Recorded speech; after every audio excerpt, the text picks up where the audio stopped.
So we finally got chapter 107 of Chainsaw Man, and it's basically a continuation of the fight between Yuko and Asa. Well, more accurately, it would be a fight between the Justice Devil and the War Devil. And it's kind of interesting to me because the thing with Yuko is that she's in control of the Devil transformation, as opposed to Asa, where the War Devil has full control of her body. So I'd really like to know why Yuko gets to control her devil but Asa cannot. Because both of them signed a contract with their devils. We saw that on screen for Asa, and Yuko basically explained that she signed a contract with the Justice Devil. So it might be kind of a fine print, on the contract itself. Of course, it's not like a physical contract, but you get what I mean. Maybe there's a fine print or wiggle room there that allows the War Devil to just take control of her body. Or it could just be that the Justice Devil just doesn't want to take control of Yuko. It doesn't see the need to do so. So that could be what's happening here. But that aside, the fight is going on. They're basically trashing the school. The War Devil is basically getting tossed around pretty easily by the Justice Devil, which is very interesting to me because you'd think the War Devil would be stronger. Or you could say that people probably fear justice more than they fear war. Because the funny thing about the War Devil is that she was consumed by the Chainsaw Man, which means that she was erased from history. So a lot of people don't fear war anymore because it's not a concept that exists. So it could be that the War Devil should be stronger, but because she was erased by Chainsaw Man and that fear itself was erased, the War Devil grew weak. So this explains why the War Devil is so weak in comparison to the Justice Devil or even the Bat thing we saw a few chapters earlier. So I think that's basically what's happening here. But the students are escaping, at least some of them, and they're evacuating the building. They also rang the alarm, so Chainsaw Man will turn up eventually because he does attend the school. Now the funny thing will be if everyone will be dead by then, referring to the actual characters that are fighting here. Because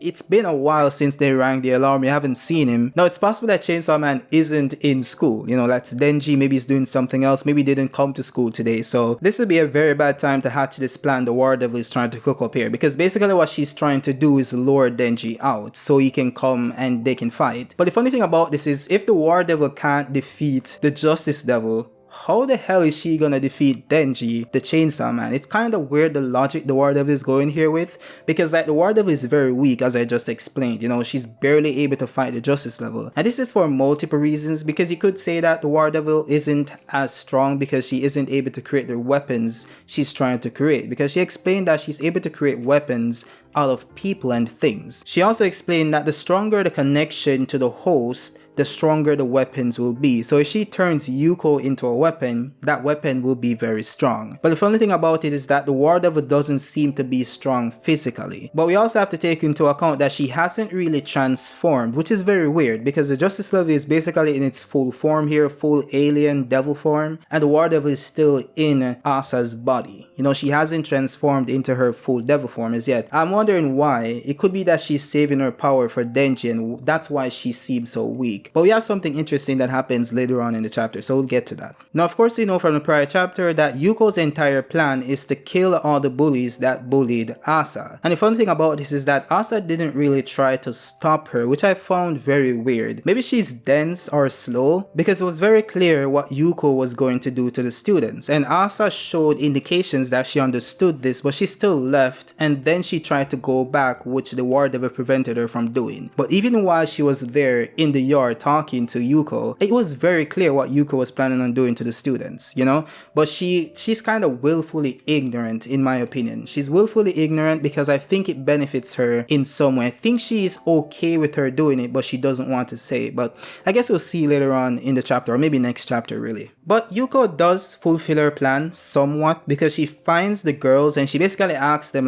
which one of you put the chicken in a girl's shoe the other day, which we saw in a prior chapter. That's what they did to Asa. And the girls basically told on themselves mentally, because a lot of people might be confused as to how she knew who exactly did it. The Justice Devil has some kind of power to read minds. So basically what she did was ask them about the incident, and basically what happened is that the girls pictured the incident in their mind and they subconsciously remembered committing the crime. So that's how the Justice Devil pinpointed who exactly was responsible for the incident, and then she proceeded to murder them one by one. And then the funny thing is that Asa interfered. Well, not Asa, the War Devil, which is referred to as Yuro, and she basically turned a pencil into a spear and she threw it at the Justice Devil, but the Justice Devil can read minds, so she knew it was coming and she caught it easily. It's a cool ability, I will say. Now, of course, you have to remember that Denji isn't the only devil hunter per se in this school, because you have like an entire club of devil hunters, which is what Yuko and Asa was applying to join. So the funny thing is that they're now the devils that they were hunting before. It's kind of ironic, I will say. But the devil hunting club, or the devil club hunters, or whatever they're called, they basically came up, about 3 of them, and they tried to attack the Justice Devil, and she allowed them to kind of damage her a bit because she didn't want to kill them because she saw them as innocents. But then she kind of snapped and she's like, oh, well, you're bullying me right now, so you're no longer innocent, and then she just murders them one by one. Pretty gruesomely, I might add. And then she basically turns to the War Devil and let her know that if she tries anything, she's gonna end up like them. Now, I'm sure that Yuko wouldn't kill the War Devil because that would be killing Asa, but it's basically like a threat per se. But she isn't really going to do anything. Well, we'll see later on in the chapters, because I think this is gonna spice up a little bit. But then she said that I know that you hid your personal property in every classroom to use as weapons, that you pulled off some of the hallway floorboards and can turn those into weapons as well. Also that you set traps in the restrooms and courtyard. I even know that as I speak, you're thinking about trying to turn my severed legs into weapons too. Now, one thing to point out here that I think is pretty interesting is that she brought her personal properties to the school, as you have to remember that whenever she turns something that is closely tied to the host, that the host has like a personal connection to, into a weapon, that weapon is stronger than any weapon that she can create from like a random object. So the personal property is a very good touch here, key to detail, that I think you guys should pay attention to. But then the War Devil explains that she has another plan, and that plan is to leave it all to Asa, which is weird, which the Justice Devil pointed out. I don't see how that's gonna help you, right? But then something interesting happened. I don't know what Asa thought about, because remember, she can read minds. But then the Justice Devil started to freak out and she's like, please just stay right there. She's like, wait, what? And she's basically like anxious or like maybe threatened in some way. And she's like, what are you thinking? And then it switches back to Asa and it says that you absolutely can't do that, which is the Justice Devil talking to Asa. And that's where the chapter ends. Now overall, I think it was a really good chapter. It sets up the fight between the two characters. I don't know how exactly it's going to play out, but I do believe that Asa has a plan clearly, but I don't know what it is. Now, the thing about Asa and Yuko is that I don't know if Asa is willing to kill Yuko, right? She never wanted to in the first place. But you could say based on what Yuko has done, all the people she has killed since the fight started, Asa might feel like she needs to take care of Yuko, because Asa doesn't really like devils, and Yuko is now like a full-fledged devil killing people and shit. But the funny thing about this is that Yuko is doing this for Asa. She even says this like a panel earlier, that she's going to kill those bullies for Asa, because you have to remember that one of the bullies got away. She only killed some of them. She needs to go find the other one and finish them off before she can like move on with her life. So Yuko is clearly cuckoo for Cocoa Puffs, right? You know, that's clearly what they're trying to imply here. So I don't think that she survives this arc or whatever this is called. I don't think she survives. I think she's definitely gonna die, whether it's gonna be by the hands of Asa, Yuro, which is the War Devil, or even Chainsaw Man. You know, something's gonna happen. I think she's gonna get packed up. But I think, because I don't think there's any redeeming quality for her character at this point in time,